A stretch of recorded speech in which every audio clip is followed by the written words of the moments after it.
Friends, welcome to your study time. আমি মনীষা।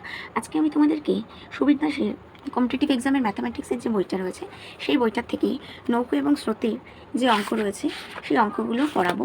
এবং আজকে আমি এখানে তোমাদেরকে প্রথমে কিছু বেসিক পার্ট অঙ্ক বোঝাবো, আর তারপরে আমি এখান থেকে 10টা অঙ্ক তোমাদেরকে করাবো।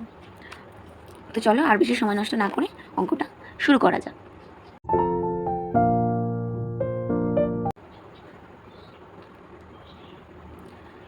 আমরা এখানে আজকে করব নৌকা ও স্রোত। তাহলে এই যে নৌকা ও স্রোতের অঙ্ক করতে গেলে আমাদের এক্ষেত্রে আমাদের 4টে ভাগ থাকে।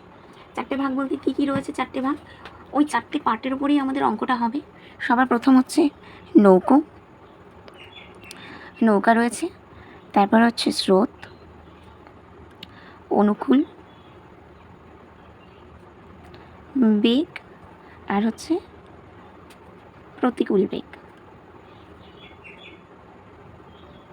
এই হচ্ছে এই অঙ্কটির আমাদের বেসিক 4টে পার্ট। তো এই যে 4টে পার্ট, নৌকা, স্রোত, অনুকূল বেগ ও প্রতিকূল বেগ, এই 4টে পার্টের ওপরেই কিন্তু আমাদের মোটামুটি মোট অঙ্কটা হবে। এবং নৌকো স্রোতের অঙ্ক করার সময় অলওয়েজ মনে রাখতে হবে যে আমাদের যে এককটা রয়েছে সেটা অলওয়েজ কিমি পার ঘন্টাতে হবে, কিলোমিটার পার ঘন্টা, অর্থাৎ কিমি পার হাওয়ারে হবে, কিলোমিটার পার ঘন্টায় হবে। ঠিক আছে? তো এই যে নৌকো স্রোত, এবার নৌকো স্রোত, অনুকূল বেগ, প্রতিকূল বেগ, আমাদের সবার প্রথমেই অনুকূল বেগ আর প্রতিকূল বেগটা বুঝতে হবে। এবার ধরো তোমরা যদি কোনো জায়গায় যাচ্ছ এবং তুমি ধরো সাইকেল চালিয়ে যাচ্ছ, তো সেক্ষেত্রে এই যে তুমি যে সাইকেল চালিয়ে যাচ্ছ, ধরো তুমি যেদিকে যাচ্ছ সেই দিক থেকেই তোমায় হাওয়া দিচ্ছে। ঠিক আছে? একটা হাওয়া দেওয়া শুরু করলো, এবং সেই ক্ষেত্রে তুমি যে সাইকেল চালাচ্ছ তখন তোমার যে গতিবেগ, সেই গতিবেগ কমবে না বাড়বে? তুমি সাইকেলটা চালাচ্ছ এইদিকে এবং তোমার হাওয়াটা আসছে ঠিক তোমার অপোজিট সাইড থেকে। অতএব দুটো যখন ধাক্কা খাচ্ছে তখন তোমার সাইকেল চালানোর স্পিডটা আস্তে আস্তে কী হবে? কমতে শুরু করবে। যেমন তুমি ধরো প্রতি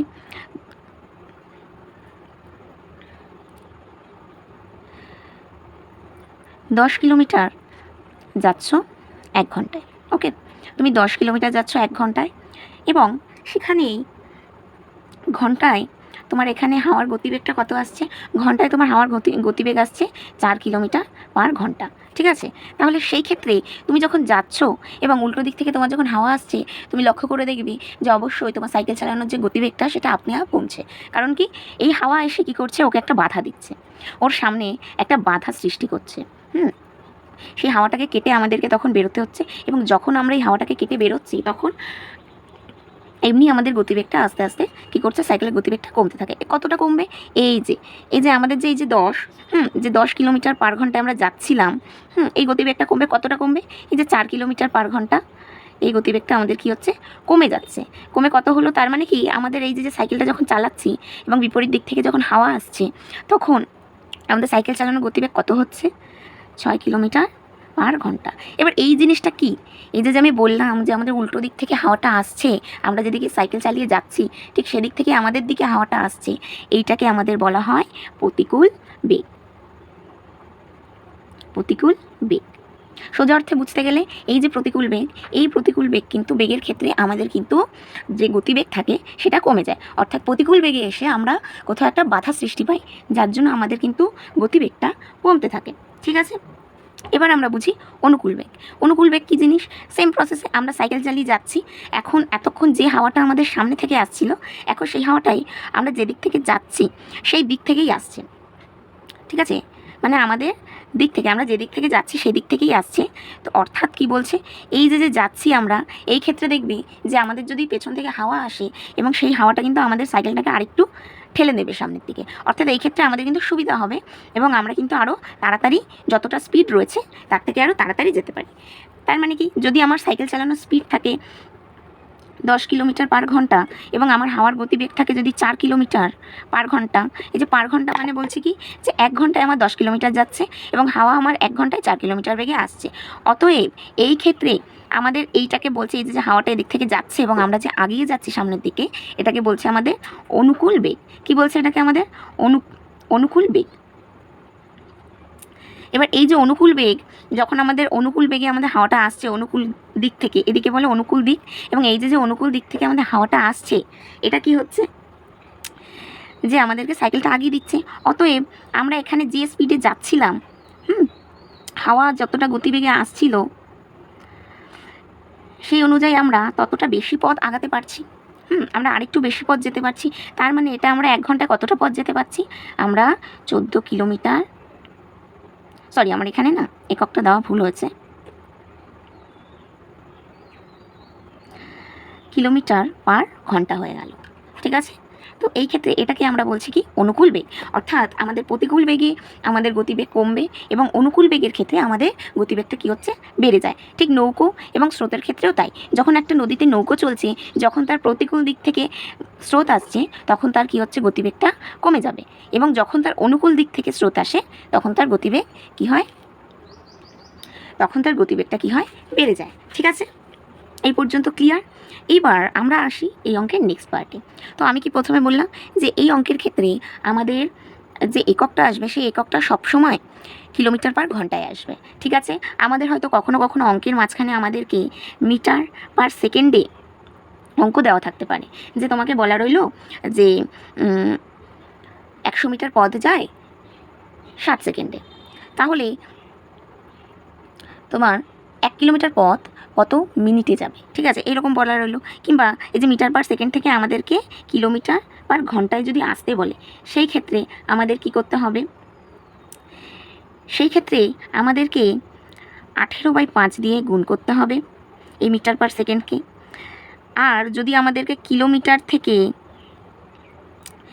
কিলোমিটার প্রতি ঘন্টা যদি হয়, এখান থেকে আমাদেরকে মিটার পার সেকেন্ডে যেতে বলে, সেই ক্ষেত্রে আমাদেরকে কি করতে হবে, সেই ক্ষেত্রে আমাদেরকে এটার ঠিক উল্টোটা করতে হবে, 5/18 দিয়ে গুণ করতে হবে।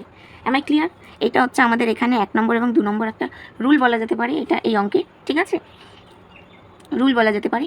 এবং এর পাশাপাশি আরও কিছু রুল আমাদেরকে একেবারে জেনে রাখা দরকার। সেটা হচ্ছে যে আমাদের যদি কখনো মোট দূরত্ব বলে, যে মোট দূরত্ব সমান সমান কী করে বের করব, গতিবেগ ইন্টু সময়। তারপরে যদি আমাদেরকে গতিবেগ বার করতে বলছে, যে গতিবেগ সমান সমান মোট দূরত্ব বাই সময়। আর যদি সময় বের করতে বলে, সেক্ষেত্রে মোট দূরত্ব বাই গতিবেগ। তো এই রুলটা ভেরি ভেরি ইম্পর্টেন্ট। কিসের ক্ষেত্রে? এই অঙ্কের ক্ষেত্রেও আমাদের কিছু কিছু সময় এই রুলটা কাজে লাগবে। এবং আমরা যখন এরপরে ট্রেন এবং দূরত্বের অঙ্ক করব, ঠিক আছে, সেই ক্ষেত্রেও কিন্তু আমাদেরকে কিন্তু এই সূত্রটাই কাজে লাগাতে হবে। তো এটা কিন্তু খুব ভেরি ভেরি একটা ইম্পর্টেন্ট একটা সূত্র, তোমরা সবাই এটাকে খাতায় নোট করে নেবে। এবং তার পাশাপাশি এটাকে অবশ্যই নোট করবে, এটা আমাদের নৌকো ও স্রোতের অঙ্কের খুব গুরুত্বপূর্ণ একটি অংশ। ঠিক আছে, তো এইবার আসি নৌকো ও স্রোতের অনুকূল এবং প্রতিকূল যে বেগটা আমরা বললাম, তো এটা আশা করি বোঝা গেছে। তো এইবার আমাদেরকে এটাকে একটা ভাগ করে নিতে হবে। কী ভাগ করব, কীভাবে অঙ্কটা করব? তো সবার প্রথমে আমাদের এখানে আসে স্থির জলে, নৌকো ও স্রোতের ক্ষেত্রে স্থির জলে গতি। ঠিক আছে, স্থির জলের গতিবেগ বা বেগ। ঠিক আছে, এটা আমাদের গতিবেগও দেওয়া থাকতে পারে বা বেগও দেওয়া থাকতে পারে। এটা থাকবে আমাদের মিডিল পয়েন্টে। ঠিক আছে, এটা থাকবে আমাদের মাঝখানে, এবং তার পাশে ট্রেন লাইনের মতো দুটো লাইন এরকম টেনে দেবে, দুটো দুটো করে লাইন টানার পরে এবার এখানে আমাদের থাকবে স্রোত, এখানেও আমাদের থাকবে স্রোত, স্রোতের বেগ থাকবে। ঠিক আছে, এটাও থাকবে স্রোতের বেগ। ঠিক আছে, এইবার আমাদের সবসময় মনে রাখতে হবে, এটা যেটা আমাদের অনুকূল দিক সেটা সবসময় বাড়ে, এদিকে থাকবে অনুকূল, ও এদিকে থাকবে আমাদের প্রতিকূল। ওকে, এই যে আমাদের যে বেসিক, এই যে এখানে একটা তোমাদের স্ট্রাকচার দেখালাম, এই স্ট্রাকচার থেকেই কিন্তু আমাদের কিন্তু অঙ্ক কী হবে, স্টার্ট হয়ে যাবে। এবং এর মধ্যে কিন্তু এটা আমাদের বেসিক রুল রয়েছে। ঠিক আছে, বেসিক পার্ট রয়েছে অঙ্কটার ক্ষেত্রে। তো আমাদের এখানে স্থির জলে গতিবেগ রয়েছে হচ্ছে 10 কিলোমিটার পার ঘন্টা, এবং অনুকূল বেগ রয়েছে 18 কিলোমিটার পার ঘন্টা। তো আমাদেরকে এখানে কী বের করতে হবে? আমাদেরকে এখানে স্রোতের বেগ এবং প্রতিকূল বেগ বার করতে হবে। আমরা সবসময় কী জেনে আসলাম যে আমাদের যখন অনুকূল বেগ থাকবে সেটা আমাদের সবসময় কী হবে? বেশি থাকবে। অর্থাৎ আমরা যখন স্থির জলে গতিবেগ থেকে অনুকূল বেগে যাব তখন আমাদের কিন্তু কী হবে? যে সংখ্যার মানটা সেটা কিন্তু বাড়বে, অলওয়েজ বাড়বে। অর্থাৎ স্রোতের গতিবেগ আমাদের এখানে কত পাচ্ছি এটা আমাদেরকে বের করে নিতে হবে। এবার কি করে বের করব? আমাদের এই স্রোতের বেগটা কীভাবে বের করব? এই যে অনুকূল বেগ থেকে স্থির জলের গতিবেগটা আমরা বাদ দিয়ে দিলেই আমরা পেয়ে যাব কি? স্রোতের বেগ। ঠিক আছে, তাহলে এখানে 18 - 10 করলে আমরা পাচ্ছি কত? 8। তাহলে আমাদের স্রোতের বেগ কত? 8। তার মানে কি এইটা যদি স্রোতের বেগ 8 হয় তাহলে এখানেও কিন্তু স্রোতের বেগ একই থাকবে। ঠিক আছে, স্রোতের বেগ কিন্তু আমাদের পরিবর্তন হবে না। যদি এটাতে 8 হয় তবে এটাতেও 8 হবে, যদি এটাতে 8 হয় এটাতেও 8 হবে, মানে অর্থাৎ হচ্ছে যাই থাকুক মান, ঠিক আছে, আমাদের স্রোতের বেগ কিন্তু দুটো ক্ষেত্রেই সেম টু সেম থাকবে।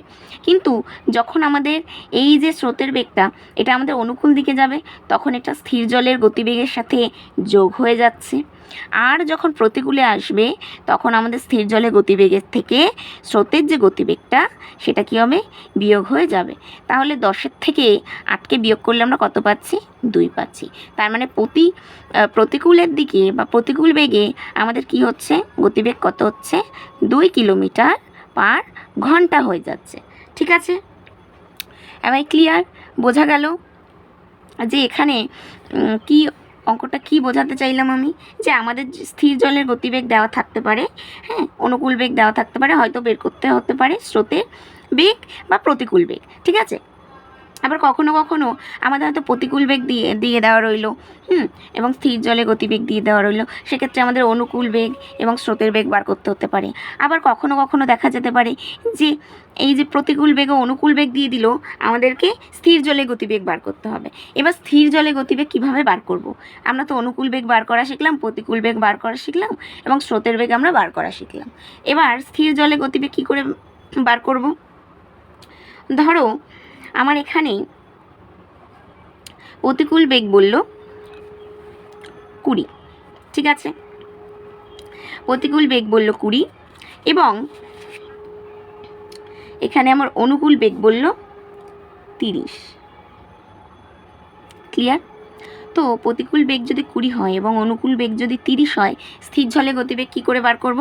আমরা এই যে প্রতিকূল বেগ যোগ অনুকূল বেগ যোগ করলাম, করে 2 দিয়ে ভাগ করে দেবো। ঠিক আছে, আর কিচ্ছু না, আমাদের অনুকূল বেগ যোগ প্রতিকূল বেগ বাই 2 দিয়ে আমাদেরকে তারপরে ভাগ করে দিতে হবে। তাহলে চলো সেই নিয়মে একদম পাতিয়ে করে ফেলি।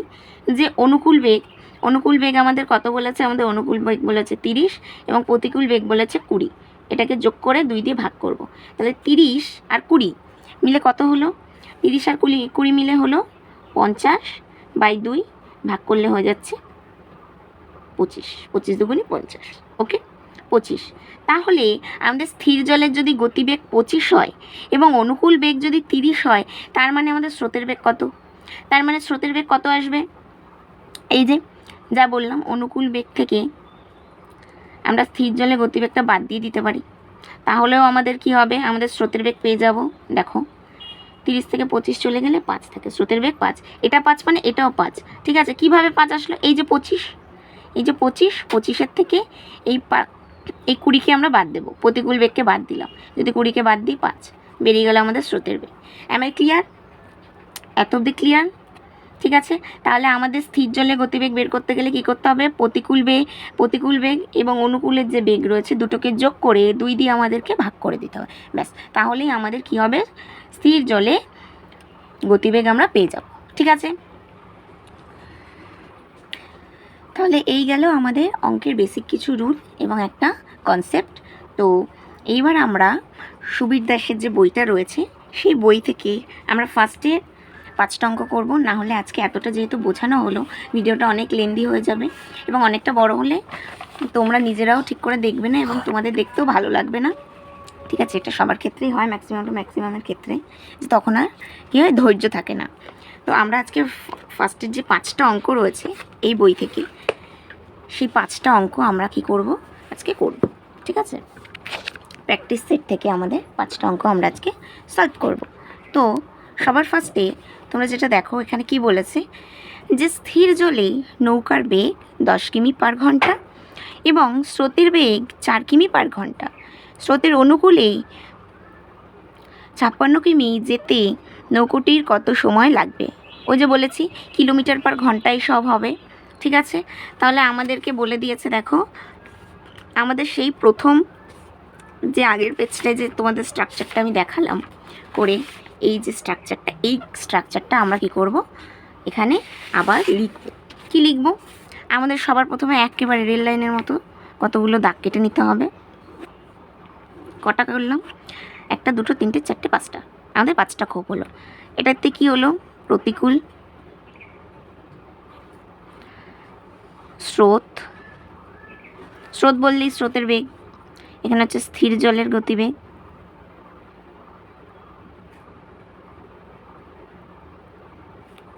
আবার স্রোত, এটা হচ্ছে অনুকূল।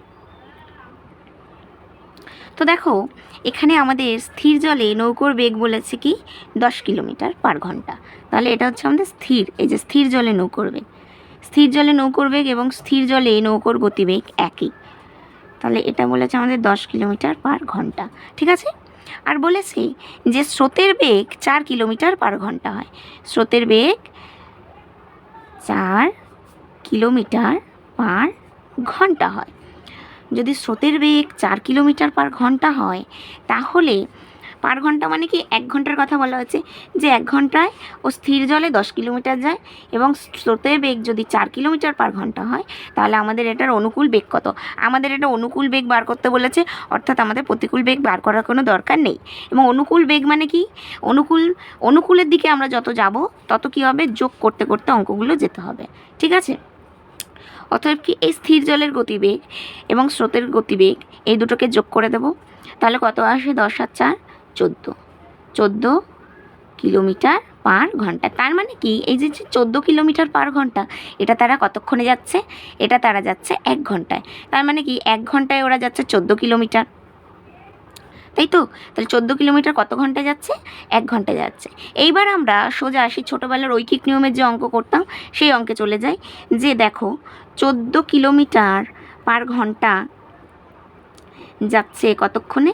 1 ঘন্টায়। তাহলে 1 কিলোমিটার/ঘন্টা যাচ্ছে কতক্ষণে? 1/14 ঘন্টায়। তারপরে আমাদের এখানে বলেছে কি 56 কিলোমিটার/ঘন্টা। তাহলে 56 কিলোমিটার/ঘন্টা আমাদের কতক্ষণে যাবে? কিচ্ছু না, এটাকে সিম্পল এখানে তুলে দিয়ে গুণ করে দেবে, ঠিক আছে। তাহলে 14 4 14 56 হয়ে গেল। তাহলে হচ্ছে 4 কিলোমিটার/ঘন্টা। ক্লিয়ার? তাহলে আমাদের ফার্স্টের যে অ্যান্সারটা হচ্ছে সেটা হচ্ছে অপশান বি, 4 কিলোমিটার/ঘন্টা is the right answer. Clear? তাহলে এটা গেল আমাদের ফার্স্ট অঙ্ক।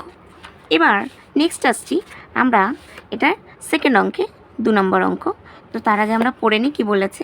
বলেছে স্থির জলে নৌকোর বেগ 13 কিলোমিটার/ঘন্টা এবং স্রোতের বেগ 4 কিলোমিটার/ঘন্টা যদি হয়, স্রোতের প্রতিকূলে 63 কিলোমিটার যেতে নৌকোটির কত সময় লাগে? As it is same process, আমরা এদিকে অনুকূলে গেলাম, এইবার আমাদেরকে প্রতিকূলে আসতে হবে, ঠিক আছে। শুধু এখানে তোমাদেরকে কি বলেছে, মানটা একটু আলাদা দিয়ে দিয়েছে। এখানে আমাদের 10 কিলোমিটার বলেছিল স্থির জলে গতিবেগ, এটাই বলেছে 13 কিলোমিটার, ঠিক আছে। তো চলো এটা করি।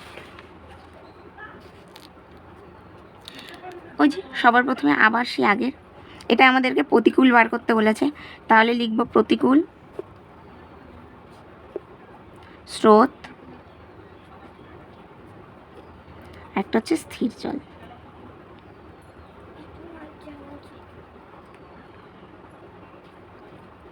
স্থির জলে বেগ, ওকে ক্লিয়ার।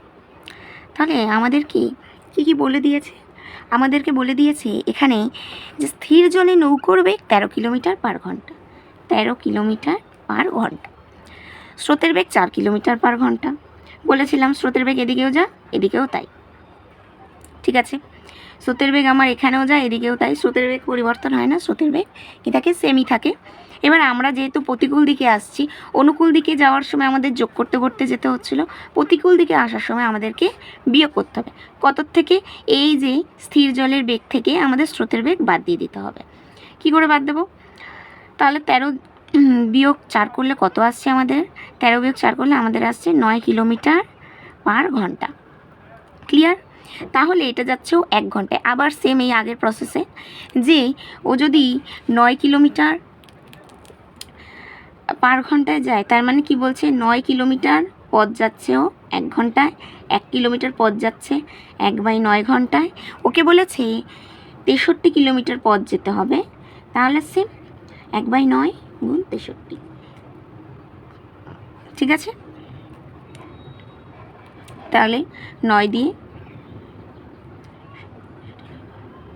7 9 63, তাহলে অ্যান্সার হচ্ছে 7। এটা হচ্ছে অপশান সি। ওকে, আশা করি বুঝতে পারছো। তো নেক্সট আমরা এবার চলে যাব ডিরেক্ট 3rd নাম্বার অঙ্কটায়। তো 3rd অঙ্কটায় কি বলেছে দেখো। 3rd বলেছে স্থির জলে একটি নৌকার বেগ 10 কিলোমিটার প্রতি ঘন্টা এবং নদীর স্রোতের বেগ 5 কিলোমিটার পার ঘন্টা। স্রোতের অনুকূলে 1 ঘন্টা 12 মিনিটে নৌকোটি কত কিমি পথ অতিক্রম করবে? 1 ঘন্টা 12 মিনিটে, মানে আমাদের এখানে একটু টুইস্ট এনেছে, সেটা হচ্ছে 1 ঘন্টা তো আমরা বারই করব, তার সাথে 12 মিনিটটাও আমাদের বার করতে হবে, যে 12 মিনিটে কতটা পথ অতিক্রম করতে পারছে। ঠিক আছে, 1 ঘন্টা তো বারই করবো, তার সাথে 12 মিনিটও কতটা অতিক্রম করে সেটাও আমাদেরকে বার করতে হবে। তো চলো সেম পদ্ধতিতে, এটা হচ্ছে স্থির জল, আমি এখানে এবার শর্টেই লিখছি স্থির, এদিকে আমাদের দিয়ে দিয়েছে স্রোত, দিয়েছে অনুকূল, তাহলে স্থির, এদিকে হচ্ছে স্রোত, অনুকূলটাকে অনু লিখে দিলাম। তো আমাদের স্থির জলে গতিবেগ বলেছে 10, স্রোতের বেগ বলেছে 5। তার মানে যদি স্থির জলে 10, স্রোতের বেগ 5, অনুকূল মানেই বলেছে বেড়ে যাবে, স্থির জল আর স্রোত যোগ হয়ে যাচ্ছে, তাহলে আমাদের অনুকূল বেগ কত হবে? দুটো যোগ হয়ে 15, আসলে 15, এটা যাচ্ছে 15 কিলোমিটার পার ঘন্টায়, তাই তো? তার মানে 1 ঘন্টায় যাচ্ছে ও 15 কিলোমিটার। এবার এই যে আমাদের এখানে একটা মিনিট দিয়ে দিয়েছে 12 মিনিট, তার মানে মিনিটটা আমরা কি করে বার করব? কি করে বার করব? কিচ্ছু না, আমাদের যেহেতু ওটা মিনিটে চেয়েছে তো মিনিটটুকু বার করতে হবে। অতএব এই ঘন্টাটাকে আমরা কি জানি? 1 ঘন্টা সমান সমান 60 মিনিট, তাই তো? 60 মিনিট। তাহলে আমাদের এখানে তার মানে কি, এই যে 15 কিলোমিটার পথ যাচ্ছে কতক্ষণে? 1 ঘন্টায়, অর্থাৎ 60 মিনিটে। তার মানে 60 মিনিটে পথ যায় 15 কিলোমিটার, 1 মিনিটে পথ যাবে 15/60 কিলোমিটার। আর এখানে বলেছে 12 মিনিট, যেহেতু আমাদের মিনিটে বার করতে হবে এইটুকু, তাই জন্য আমরা কিন্তু এখানে 1 ঘন্টাটাকে আমরা মিনিটে নিয়ে এসেছি। ঠিক আছে, নাহলে কিন্তু আমাদের অঙ্ক কিন্তু ঘন্টায় রাখলে অঙ্কটা কিন্তু হবে না, অ্যান্সার কিন্তু ভুল হবে। ঠিক আছে, তাহলে 12 মিনিটে আমাদের কতটা পথ যাবে? এই যে ইন্টু 12 হয়ে গেল, তাহলে হচ্ছে 5 12 60, 3 5 15, তার মানে 12 মিনিটেও 3 কিলোমিটার পথ যায়, অর্থাৎ তাহলে 1 ঘন্টা 12 মিনিটে ও কতটা পথ যায়? 1 ঘন্টায় আমরা কতটা পেলাম? 1 ঘন্টায় পেলাম ও 15 কিলোমিটার পথ যাচ্ছে, আর 12 মিনিটে কতটা পথ যায়? 3 কিলোমিটার পথ যায়। তাহলে দুটোকে যোগ করে দেবো, ব্যাস আমাদের উত্তর বেরিয়ে যাবে। 15 আর 3 18 কিলোমিটার পথ কি হচ্ছে, ও যায় 1 ঘন্টা 12 মিনিটে। তাহলে আমাদের এখানে অপশান কী হবে? Option C. Option C is the right answer. Okay, বোঝাতে পারলাম? এবার নেক্সট চলে যাচ্ছি আমরা 4 দাগের অঙ্কে। তো 4 দাগের অঙ্কে আমাদের কি বলেছে? বলেছে স্থির জলে একটি নৌকোর বেগ 5 কিলোমিটার পার ঘন্টা হলে এবং নদীর স্রোতের বেগ 3 কিলোমিটার পার ঘন্টা, স্রোতের প্রতিকূলে নৌকোটি 4 ঘন্টা 30 মিনিটে কত পথ অতিক্রম করবে? বলেছে 4 ঘন্টা 30 মিনিটে। এই যে 4 ঘন্টা 30 মিনিটে আসার আগে আমাদেরকে 1 ঘন্টায় আসতে হবে, আগে 1 ঘন্টাটা বার করতে হবে, তারপরে আমাদের 4 ঘন্টা 30 মিনিট আসবে। ক্লিয়ার? তো চলো আমরা 1 ঘন্টার হিসাব আগে বার করে নিই। সেম আমাদের এখানে কি কি বলেছিল? স্থির জলের বেগ, স্থির, আর বলেছে স্রোত, আর বলেছে প্রতিকূল বেগ। ঠিক আছে, এটা এই পাশে লিখলে, তোমাদের যদি এই পাশে লিখতে অসুবিধা হয় বা বুঝতে অসুবিধা হয়, তোমরা প্রথমে এই পাশে লিখে শুরু করতে পারো। ঠিক আছে, কোনো সমস্যা নেই। তাহলে কি হচ্ছে, আমাদের বলেছে কি স্থির জলের গতিবেগ হচ্ছে 5 আর স্রোতের বেগ হচ্ছে 3। তার মানে প্রতিকূল বেগে সবসময় আমরা কি জানি, এটা কমে যায়, স্রোতটা কি হয়, কমে যায় মানে কি, বাদ চলে যাচ্ছে। তার মানে 5 বিয়োগ 3 করলে আমাদের চলে আসছে 2।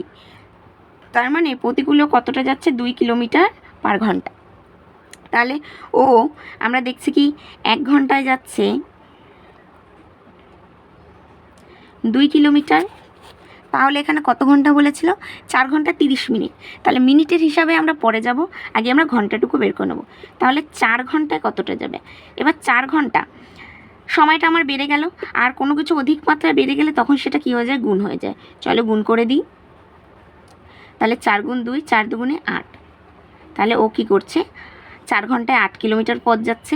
এইবার আমাদের যে 30 মিনিট আছে, সেই 30 মিনিটটা হিসাব করতে হবে। যে 1 ঘন্টায় দেখো, 1 ঘন্টার হিসাব কিন্তু আমাদের করলে হবে না। এই যে আগের অঙ্কটা যেমন মিনিটে নিয়ে গিয়ে করেছিলাম, এটাও মিনিটে নিয়ে গিয়ে করতে হবে, কারণ আমাদের 30 মিনিট বলেছে। তাহলে 30 মিনিটে বের করতে হবে, তাই জন্য 1 ঘন্টাকে আমরা আগে মিনিটে নিয়ে আসবো। হয়ে গেল আমার মিনিট, 1 ঘন্টা সময় 60 মিনিট। তাহলে ও 60 মিনিটে যাচ্ছে 2 কিলোমিটার পথ। তার মানে ও 60 মিনিটে যাচ্ছে 2 কিলোমিটার পথ। ও 1 মিনিটে কতটা যাবে, 2/60 কিলোমিটার। ওকে বলেছে 30 মিনিটে ও পথ যাবে। তাহলে 30 মিনিটে কতটা পথ যাবে, এই গুণ 30। 0 0 কেটে গেল, 3 দুগুণি 6, 2 2 কেটে গেলে 2 একে 2, 1 আসে উত্তর। তাহলে এখানে আসছে 1। তার মানে ও 30 মিনিটে 1 কিলোমিটার পথ যাবে। অর্থাৎ ও 4 ঘন্টায় যাচ্ছে 8 কিলোমিটার পথ। তাহলে 4 ঘন্টা আর 30 মিনিটে যাচ্ছে 1 কিলোমিটার পথ। তাহলে 4 ঘন্টা 30 মিনিটে কতটা পথ যাবে, 4 ঘন্টায় যায় 8 কিলোমিটার এবং 30 মিনিটে যাচ্ছে 1 কিলোমিটার। মোট 9 কিলোমিটার পথ ও 4 ঘন্টা 30 মিনিটে অতিক্রম করছে। তার মানে এখানে রাইট অ্যান্সার হচ্ছে অপশান বি, 4 ঘন্টা 30 মিনিটেও পথ যায় 9 কিলোমিটার। ক্লিয়ার, বোঝাতে পারলাম? চলো এবার আমরা নেক্সট অঙ্কে চলে যাব। নেক্সট আমরা, এটাই আজকে আমাদের লাস্ট অঙ্ক হবে। তো এবার আমরা করব 5 দাগের অঙ্ক। তো 5 দাগের অঙ্কটা আমাদের কি বলেছে দেখো। 5 দাগের অঙ্কটায় বলেছে একটি ব্যক্তি স্রোতের অনুকূলে 15 কিলোমিটার পথ যায় 1 ঘন্টায় বা 15 কিলোমিটার পার ঘন্টা বেগে, এবং স্রোতের প্রতিকূলে যায় 9 কিলোমিটার পার ঘন্টা বেগে দাঁড় টানতে পারে। স্থির জলে ব্যক্তির গতিবেগ ঘন্টায় কত কিলোমিটার হবে। এটা আমাদের স্থির জল বার করতে বলেছে। অর্থাৎ আমরা এইভাবে লিখে নেব, যেহেতু প্রতিকূল বেগ কমে, তাই প্রতিকূল, অনুকূল, স্থির জল।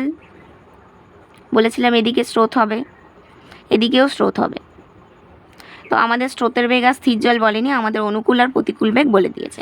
তাহলে আমাদের এখানে সবার ফার্স্ট অনুকূল বেগ বলেছে 15 ও প্রতিকূল বেগ বলেছে 9। এটা 15, এটা 9, ঠিক আছে। তাহলে স্থির জলের গতিবেগ কত হচ্ছে, বলেছিলাম স্থির জলে গতিবেগ বার করতে গেলে আমাদের কি করতে হবে, অনুকূল যোগ প্রতিকূল বাই 2।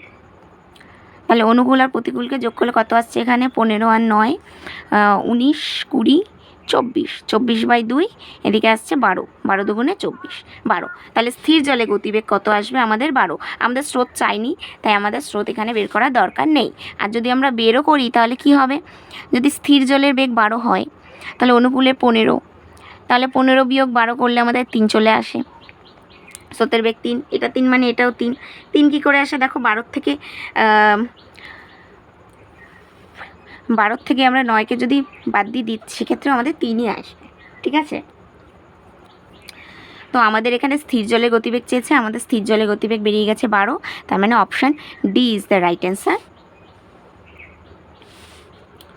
তো আজকে আজকের অঙ্ক এখানেই আমরা শেষ করছি। আশা করি অঙ্কগুলো তোমরা বুঝতে পেরেছো। যদি কোনোটায় কোনো প্রবলেম থেকে থাকে অবশ্যই আমাকে কমেন্ট করে তোমরা জানাতে পারো, এবং যদি ভিডিওটা ভালো লেগে থাকে অবশ্যই একটি লাইক করে দিও, এবং যারা কম্পিটিটিভ এক্সামের জন্য প্রিপারেশন নিচ্ছ এবং এই বইটা যারা সলভ করছো তোমাদের সেই সমস্ত বন্ধুর কাছে এই ভিডিওটা তোমরা শেয়ার করে দিও। এগুলো হচ্ছে আমাদের নৌকো এবং স্রোতের একদম বেসিক পার্ট গেল। যদি ভিডিওটা ভালো লাগে অবশ্যই একটি লাইক করে দিও, এবং চ্যানেলটিকে সাবস্ক্রাইব করে বেল আইকনটিকে প্রেস করে অল করে দিও, যাতে আগামী দিনের সমস্ত ভিডিওগুলো সবার প্রথমে তোমাদের কাছে চলে যেতে পারে।